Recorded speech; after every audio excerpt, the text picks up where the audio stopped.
오늘 은혜 받고 성취될 하나님의 말씀은 마가복음 3장 1절에서 6절 말씀입니다. 제가 봉독해 드리겠습니다. 예수께서 다시 회당에 들어가시니 한쪽 손 마른 사람이 거기 있는지라.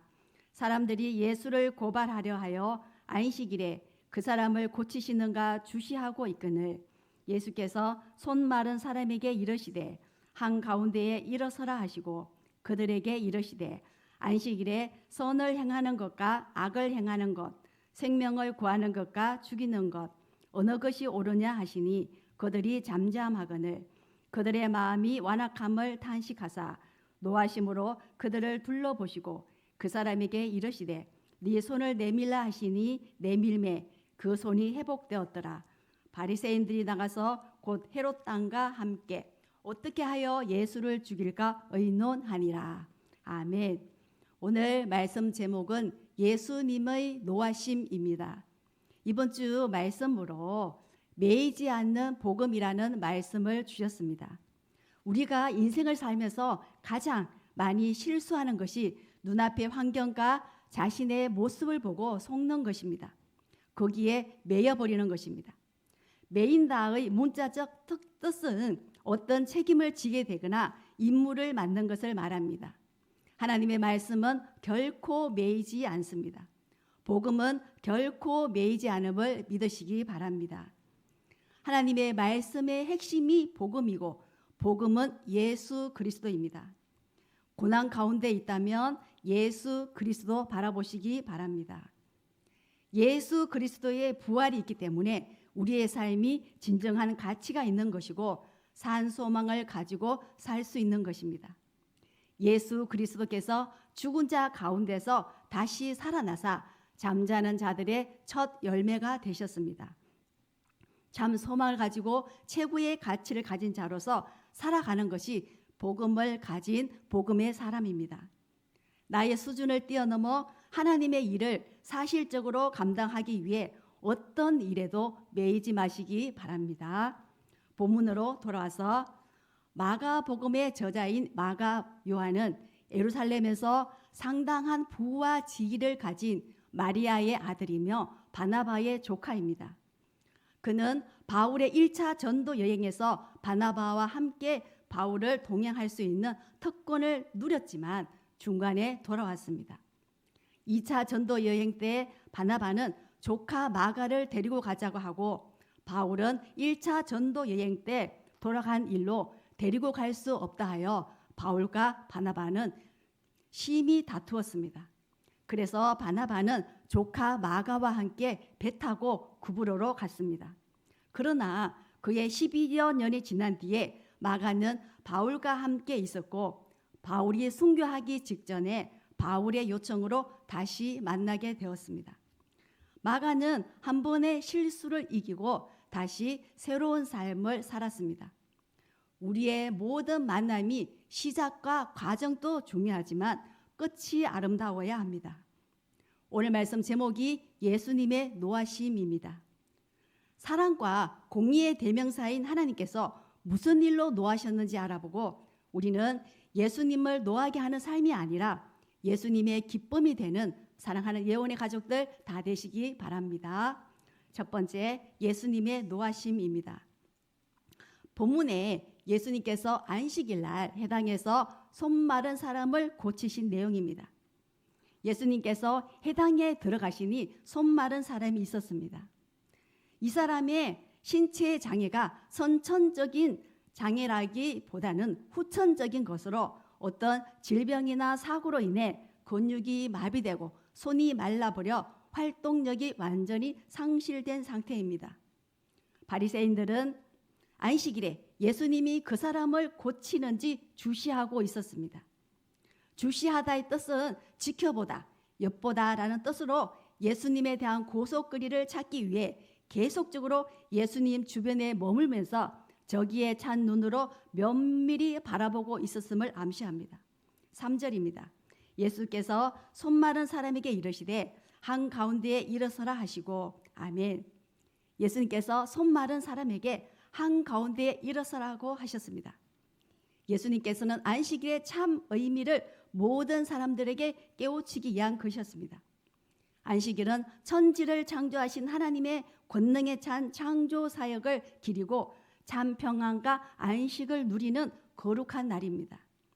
하나님의 창조에서 벗어나 불구의 몸으로 고생하며 참 평안을 몰랐던 손 마른 사람에게 온전한 몸으로 되돌려 주는 것처럼 안식일을 참되게 보내는 것은 없을 것입니다. 예수님은 적대자들이 고발하려는 비겁함과는 대조적으로 그 손 마른 사람을 한가운데로 나오게 하였습니다. 예수님의 초월적인 권능을 공개적으로 제시함으로써 참된 의원이요 오실 메시아임을 강력히 내비치고 있는 것입니다. 4절입니다. 그들에게 이르시되 안식일에 선을 행하는 것과 악을 행하는 것, 생명을 구하는 것과 죽이는 것 어느 것이 옳으냐 하시니 그들이 잠잠하거늘. 아멘. 예수님께서는 사람들에게 궁극적으로 유익을 주고 생명을 보존하게 하는 일이 세상의 선이요 타인의 필요가 무엇인지 알면서도 그에 대해 무관심한 것이 악임을 말씀하신 것입니다. 하나님의 뜻은 생명을 구하는 것이지 바리새인들과 같이 살인 음모를 꾸미려는 것이 아닙니다. 예수님께서는 바리새인들의 사악한 마음을 간파하시고 이 말씀을 하신 것입니다. 그들이 잠잠하거늘은 예수님의 적대자들이 아무런 답변을 하지 못한 채 계속 머뭇거리고 있었음을 알 수 있습니다. 그들은 자신들이 지닌 형식적 율법관과 참 진리에 대해서도 자신이 없는 무기력한 종교인이었던 것입니다. 5절입니다. 그들의 마음이 완악함을 탄식하사 노하심으로 그들을 둘러보시고 그 사람에게 이르시되 내 손을 내밀라 하시니 내밀매 그 손이 회복되었더라. 아멘. 완악함의 포이세이는 마치 대리석처럼 단단히 굳어버린 완고한 마음 상태를 말합니다. 사람의 마음은 지, 정, 의를 모두 포함하는 전 인격으로 마음이 굳어버린 예수님의 진리를 전할 수 없게 됩니다. 예수님께서는 이 완악함을 단식하셨습니다. 인간의 완악함으로 인한 무지를 애끓는 심령으로 바라보시는 예수님의 이 같은 모습은 인류의 죄를 지시기 위해 이 땅에 오셔서 죄인들의 한계와 아픔에 함께 동참하시기를 원하시는 예수님의 뜨거운 인간애를 볼 수 있습니다. 노하심으로의 맷 오르게서는 마치 이걸 그리는 눈으로 보듯이 매우 분노하신 상태를 암시합니다. 이것이 마가복음의 특징입니다. 마가는 전혀 숨김이 없이 예수님의 감정을 그대로 표현해주고 있는 것입니다. 사실 예수님께서 노하셨다는 표현은 좀처럼 찾아보기 힘듭니다. 그런데 노하신 것은 분명한 사실입니다. 이 분노는 부정과 부패에 대한 정의의 분노, 곧 의분으로서 이것은 인간의 도덕적 기본 덕목이요 하나님의 거룩한 성품과 조화를 이룹니다. 예수님은 적대자들이 지닌 그릇된 마음, 죄악에 가득 찬 눈길에 분노를 터뜨리셨지만 그 영혼에 대해서는 한없는 사랑으로 근심해 주셨던 것입니다. 예수님은 안식일에 선을 행하시고자 하셨던 것입니다. 그리하여 병자에게 명령하셨고 그 병자는 적시 순종함으로써 완전한 회복을 체험할 수 있었습니다. 예수님은 오직 말씀으로 그 능력을 행하셨습니다. 이 말씀은 태초에 온 우주를 창조하실 때의 그 능력과 동일한 능력을 지닌 것입니다. 예수님의 그 말씀 한마디는 그 어떤 삐뚤어지고 파괴된 것이라 할지라도 능히 원래의 모습으로 온전케 할 수 있는 힘을 지니고 있었습니다. 이것이 바로 하나님의 형상을 닮은 하나님의 자녀들입니다. 그러한 예수님의 능력은 오직 순종으로 오직 믿음으로 나아갈 때 치유함을 받을 수 있었던 것입니다. 6절입니다. 바리새인들이 나가서 곧 헤롯 왕과 함께 어떻게 하여 예수를 죽일까 의논하니라. 아멘. 병고침의 결과는 놀람도 환호도 아니고 오히려 적대감을 증가시켰습니다. 바리새인들이 이제 헤롯 왕과 함께 손을 잡고 예수님을 죽이려고 의논을 했습니다. 헤롯 왕은 종교적 집단이라기보다 헤롯 가문에 정치적으로 봉사하는 정치적 당파였습니다. 헤롯 땅은 갈릴리를 관할하던 헤롯 안디바를 중심으로 하여 헤롯 왕가의 부흥을 꾀한 집단으로서 사회, 정치적 기존 질서와 법률에 관심을 가졌습니다. 그들은 기득권 유지를 위해 로마 제국에 충성하는 비애국적 집단이었습니다. 이에 비해 바리새인들은 외세를 철저히 배격하는 국수 보수주의자들인 관계로 헤롯 땅과는 평소에 원수처럼 지내던 사이로 동맹은 생각할 수도 없는 일이었습니다. 그러나 놀랍게도 예수님을 죽이는 일에는 생각이 일치하였습니다. 특히 바리새인들은 예수님이 갈릴리 출신이라는 점에서 갈릴리를 관할하던 헤롯 안디바 추종자들의 도움이 절실했던 것입니다. 예수님의 적대 세력들은 예수님을 처형하기 위한 계획에 박차를 가했습니다. 우리는 생명을 죽이는 사람과 생각이 일치하는 것이 아니라 생명을 살리는 사람과 생각이 일치해야 함을 믿으시기 바랍니다.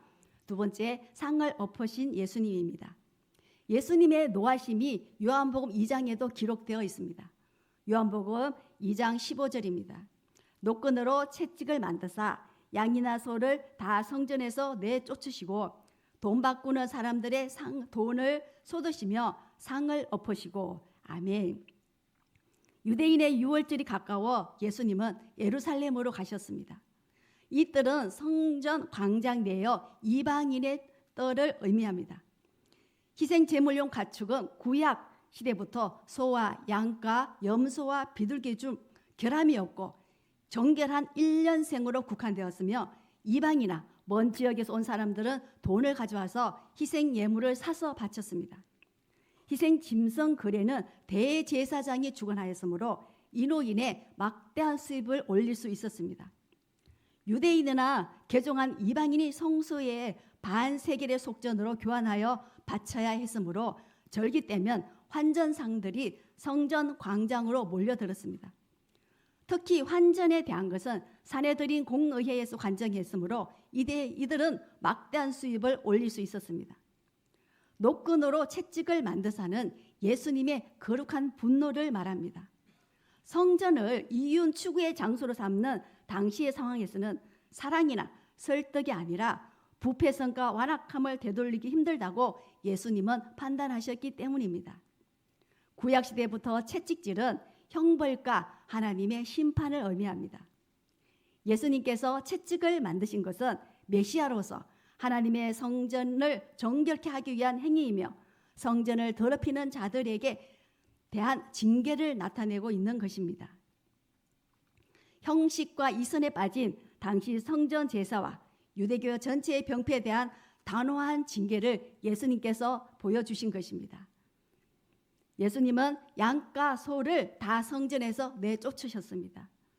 예수님은 온유하고 겸손하며 크신 긍휼을 지니셨지만 하나님의 거룩하심에 도전하는 죄악과 불의에 대해서는 진노를 바라십니다. 2장 16절입니다. 비둘기 파는 사람들에게 이르시되 이것을 여기서 가져가라. 내 아버지의 집으로 장사하는 집을 만들지 말라 하시니. 아멘. 상인들은 대제사장과 사내들인의 비온을 받으며 떳떳하게 성전에서 장사를 했습니다. 이에 대해 예수님께서는 성전의 참뜻을 보여주셨습니다. 예수님은 유대교의 중심이었던 성전의 부패상으로 정면에 드러내고 참된 성전 대신 자기 육체와 신령한 진리로서 신령한 예배를 가르쳐 주셨습니다. 하나님의 집을 내 아버지의 집이라고 부르시면서 자신이 메시아라는 사실을 확정하셨습니다. 마가복음 11장 17절에는 예수님께서 내 집은 만민이 기도하는 집이라고 말씀하셨습니다. 오늘 예수님의 노하심을 사복음서의 마가복음과 요한복음을 통해서 살펴보았습니다.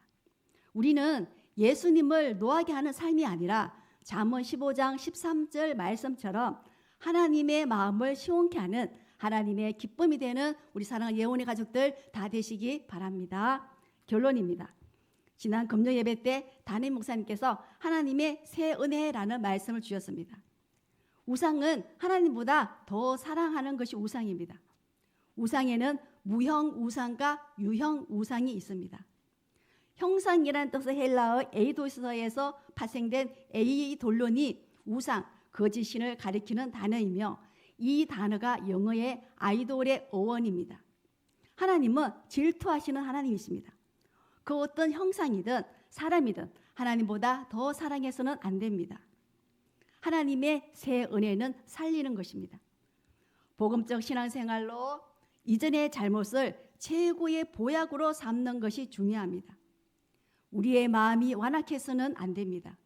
부드러운 마음으로 성령이 하나 되게 하신 것을 힘써 지키는 것이 중요합니다.